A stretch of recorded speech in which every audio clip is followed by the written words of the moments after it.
इसलिए माताओं बहनों, थोड़े सीरियल कम देख लेना, पर जिनवाणी का स्वाध्याय करने के लिए थोड़ा सा समय निकाल लेना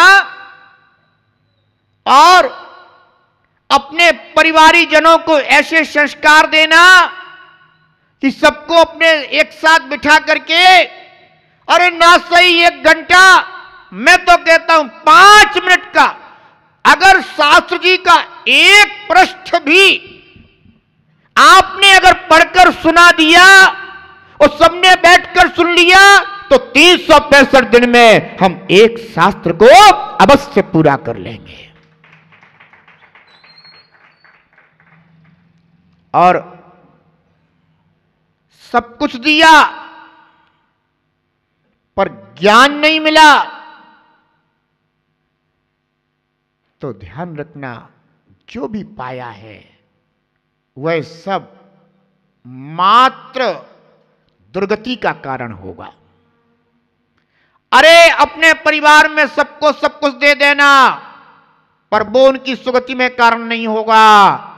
और अगर ज्ञान दे दिया तो ध्यान रखना, अगर दुर्गति में भी जा रहा होगा तो उसको भी वह संभाल लेगा और दुर्गति से सुगति की ओर ले जाएगा।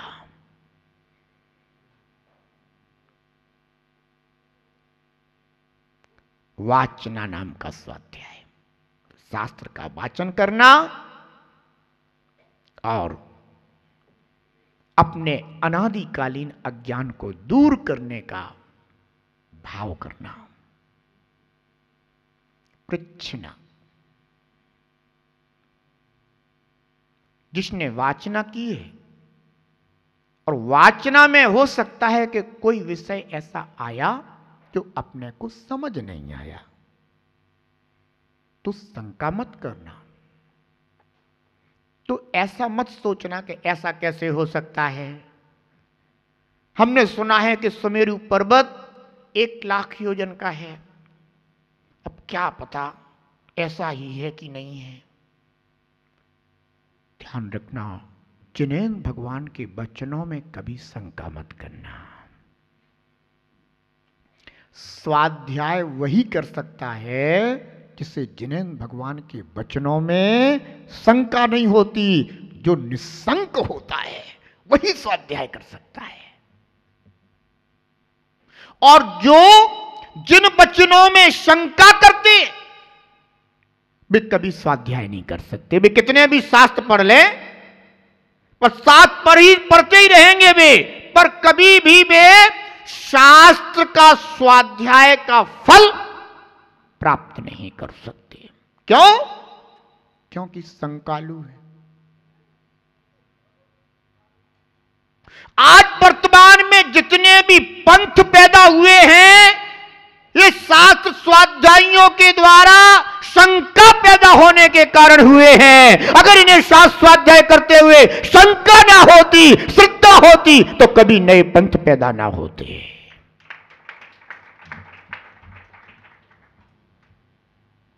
ध्यान रखना, जिनेंद्र देव की वाणी तो जैसी थी वैसी ही है, ना अन्य है ना अन्य प्रकार से है। पर हमारी अपनी कमजोरियां हैं कि कहा गया है कि जिन बच में शंका ना धार। जिनेंद्र भगवान के वचनों में कभी शंका मत धारण करना, क्योंकि शंका पैदा होगी तो नया पंथ पैदा हो जाएगा। आज इसलिए मैं कह रहा हूं कि आज जितने भी जिन मत में पंथ पैदा हुए हैं, हो रहे हैं या आगे भी होंगे, ये जिनवाणी में कहीं ना कहीं शंका पैदा करने के कारण होंगे। अन्यथा जिनागम पंथ, क्योंकि जिनागम ही अपने हाथ में एक मार्ग दिखाने वाला है। हमें जिनागम पर और जिनागम में बताए हुए मार्ग पर अपनी बुद्धि लड़ाने की आवश्यकता नहीं है। कहां हमारी बुद्धि और कहां सर्वज्ञ का ज्ञान, कोई संगति ही नहीं बैठती।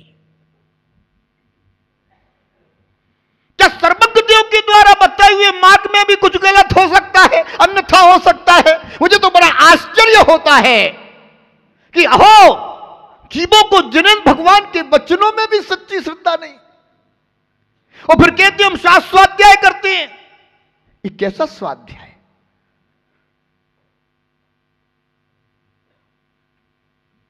जिनेन भगवान के वचन तो अज्ञानता को दूर करने के लिए, और हमने अगर अज्ञानता के ही वस्त्र ओढ़ लिए तो निश्चित रूप से मानना कि अभी जिनेन देव की वाणी का रसास्वादन नहीं हुआ। पृच्छना, प्रश्न हो सकता है, जिज्ञासा हो सकती है, और शास्त्र वचन करते हुए अगर कोई जिज्ञासा या प्रश्न खड़ा हो जाए और समझने की भावना हो तो कभी ज्ञानी जनों से, गुरुजनों से पूछना, गुरुदेव मुझ आत्मा का क्या स्वभाव है? गुरुदेव यह जो पुद्गल मुझ आत्मा के साथ अनादि से लगा हुआ है, इसका क्या कारण है? अरे अगर प्रश्न सद्गुरुजनों से करोगे तो वो जितना उन्होंने जिनागम का स्वाध्याय करते हुए स्वयं पाया होगा, उसमें से वह निकाल करके तुम्हारे समाधान कर देंगे। वह पृच्छना नाम का स्वाध्याय हो जाएगा।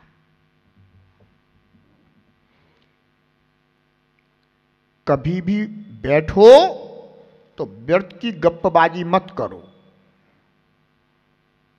कहीं भी बैठो तो व्यर्थ की हंसी मजाक मत करो। अरे करना ही है तो थोड़ा सा स्वाध्याय की चर्चा कर लो, कोई धर्म चर्चा कर लो, कोई तत्व चर्चा कर लो, कोई ज्ञान चर्चा कर लो। तुम्हारे लिए ऐसा करने से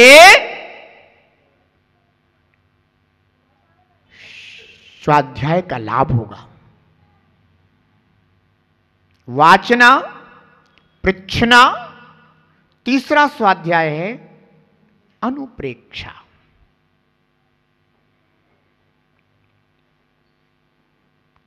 कैसे सुंदर सुंदर शरीर मिले हैं तुम लोगों को, पर इन सुंदर शरीरों से क्या कमाया तुमने? क्या अर्जित किया? दुर्गति में ले जाने वाला कर्म।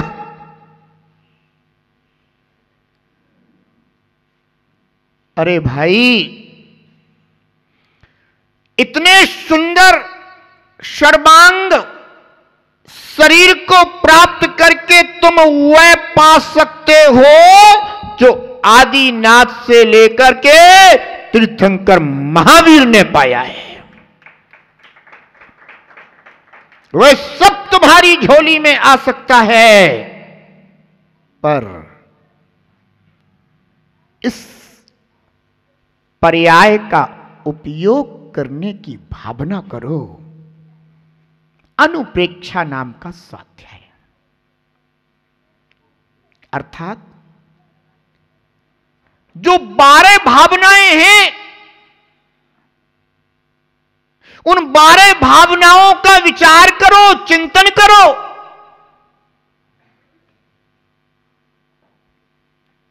अगर 12 भावनाएं, अनुप्रेक्षाएं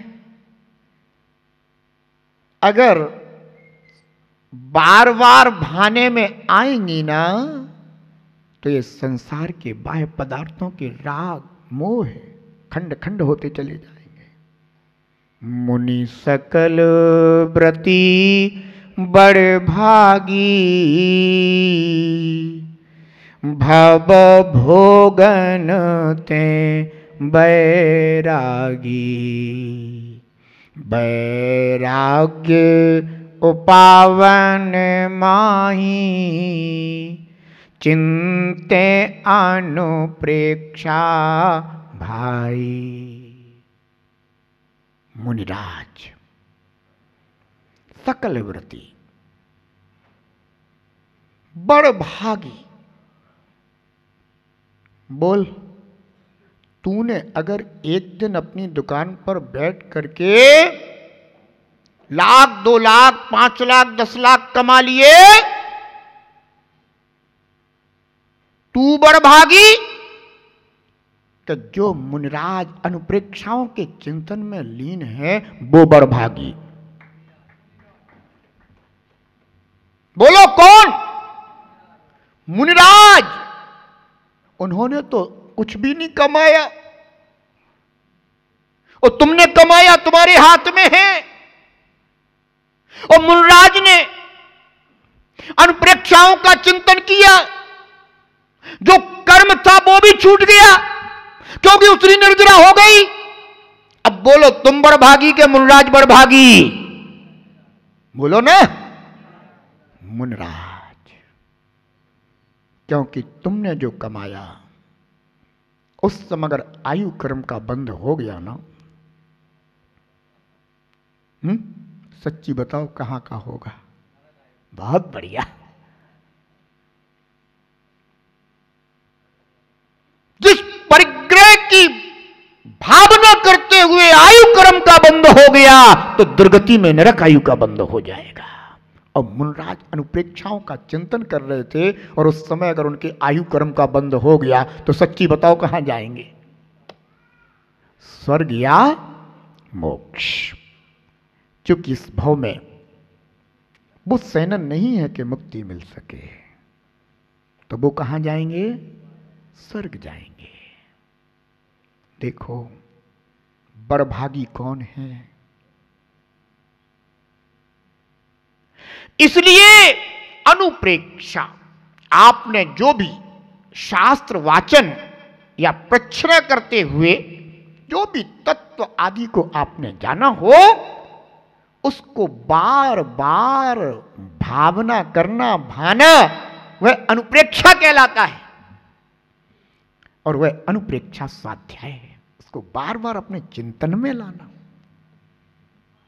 यहां पर आप जो कुछ भी सुन रहे हो, यहां से जाने के बाद अगर तुम्हें रास्ते में, घर पर पहुंचकर, दुकान पर बैठकर अगर वह धर्मोपदेश स्मरण में आ जाए, आज गुरुदेव ने ऐसी ऐसी उत्तम बात कही थी, और अगर वो आपके चिंतन में आ जाए तो ध्यान रखना, वहां बैठे बैठे भी तुम अनुप्रेक्षा नाम का स्वाध्याय कर रहे हो।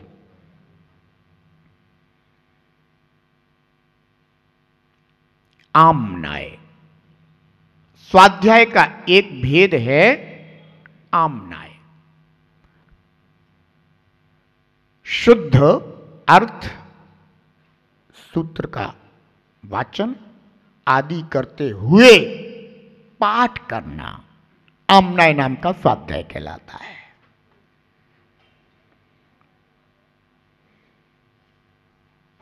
पाठ करोगे तो सपाट नहीं होगा, और अन्यथा तो आगे पाठ और पीछे यही तो चलता रहता है कि हम आगे आगे पढ़ते जाते हैं और पीछे पीछे का सब समाप्त होता चला जाता है। क्यों? क्योंकि हमने आमनाय नाम का स्वाध्याय नहीं किया।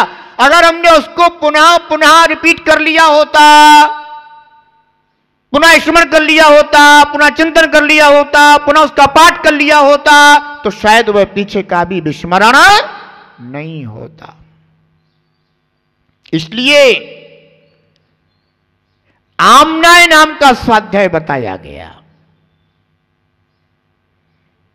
पहले के समय में माताएं बहनें अपने घर गृहस्थी के कार्य भी करती जाती थी और पाठ भी करती जाती थी। आजकल तो काम तो होते हैं, क्योंकि काम तो वही है और काम वही होते रहेंगे, पर पाठ बदल गए हैं।